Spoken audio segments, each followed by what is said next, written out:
Now, Allied Irish Banks reported adjusted full-year profit before tax of 1.6 billion euros. The company also proposed a 30% increase in its dividend, saying it had a positive start to 2018. Joining us now for an exclusive interview on the phone from Dublin for his first full-year earnings report since the company's IPO is Byrne, CEO of Allied Irish Banks. Bernard, thanks for joining us.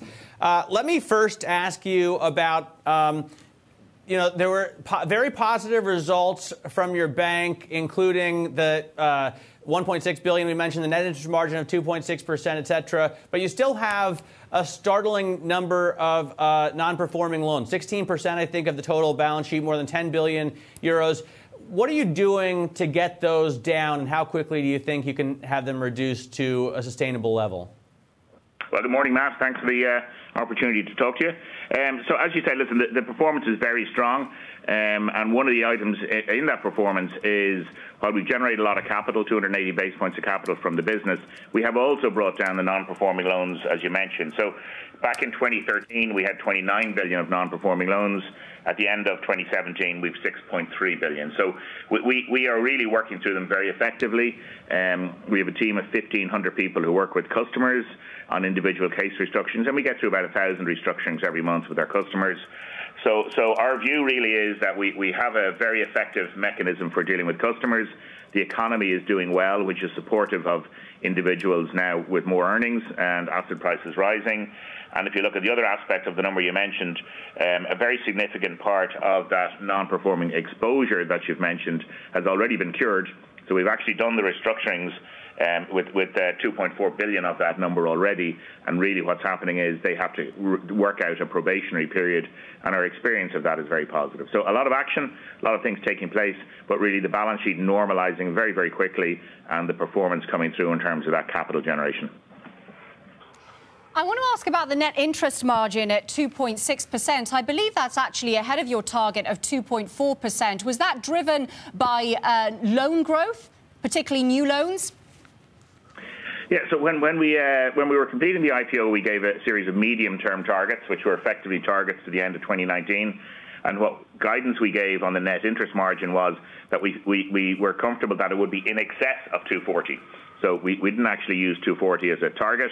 We said we felt the net interest margin would be in excess of that. And that's really where we've maintained our position at this stage. During the 3 years preceding this, we've actually reduced interest rates quite a bit for our mortgage customers, 130 basis point reduction for mortgage customers, giving us the lower variable rate in the market. But really it's a question of keeping the balance right between a positive and strong net interest margin and a rate that's attractive for customers, and passing on the benefits of funding costs as we get them back in some measure back to those customers. So it's really a mix of good asset growth, strong yield earnings on the asset side, but also an improvement on the liability side. Bernard, we just had the EU posting its position paper on Brexit. They want to keep Northern Ireland inside the single market. What effect has Brexit had on your bank so far, and what effect do you expect Brexit to have on your bank going forward? So I think to date, obviously the main effect has been a currency effect, movements of sterling versus the euro, and that really has had very modest impact on the Irish economy or on individual industries in that economy. Obviously, the customs union issue is a more difficult issue and a more substantive issue. I think the position that the EU have put out is effectively the bottom line position that was established the last time that this agreement was in place. We'll wait and see where it all works out.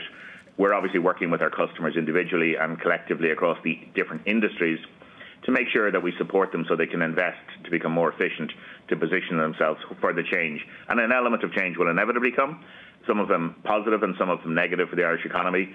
Net, we continue to see very strong growth for the economy, but fully recognise that some sectors will have more to do in order to position for the loss of a very large export market. Well, Bernard, there's been a lot of talk about the possibility of a hard border going up between the Republic of Ireland and Northern Ireland, and as well the EU position paper kind of going the other way. What kind of solution do you want to see for your island? I tend to feel it's best to leave the politics to the politicians. They're having enough enjoyment on this topic at the moment, I think. I mean, for us, I think a practical solution can be obtained, which will allow all of the core interests to be observed. I think everyone feels that the success of the Northern Irish peace process is one of the key achievements of the EU. So I think people will work very hard to achieve that. I think there's quite a lot of alignment in overall positions, but obviously the devil is in the details. So I think we'll have to wait and see how that works out over the next while. Bernard, you have the Project Redwood loan portfolio for sale at the moment. Should we expect more sales from AIB this year? Well, we've never commented on any portfolio sales, just so we're clear, so that's more media commentary than ours. What we have said is that as we work through our loan portfolio, the distressed loan portfolio, we see the majority of any reduction in that taking place from case-by-case restructurings. I think I mentioned that earlier on. But we have said that for certain commercial portfolios, we will consider disposal of deeply distressed portfolios or deeply in arrears portfolios where we've had low levels of engagement. So we do not have a PDH portfolio for sale, and we won't have and don't need one to get to our target. Very briefly, Bernard, can investors expect a special dividend soon? So I think in the dividend, obviously, the increase of 30%, which brought us from effectively a payout ratio of about 25% last year to 33% this year. We've committed that by the back end of our target range, which is that 2019 number I mentioned, we would hope to be paying close to the European norm of 50 to 60%, and we think that will position us for special dividends. The link between our non-performing exposures and access to that surplus capital that we have, because we have 17.5% fully loaded CET1, which is quite high, we see that taking place at the back end of that time period.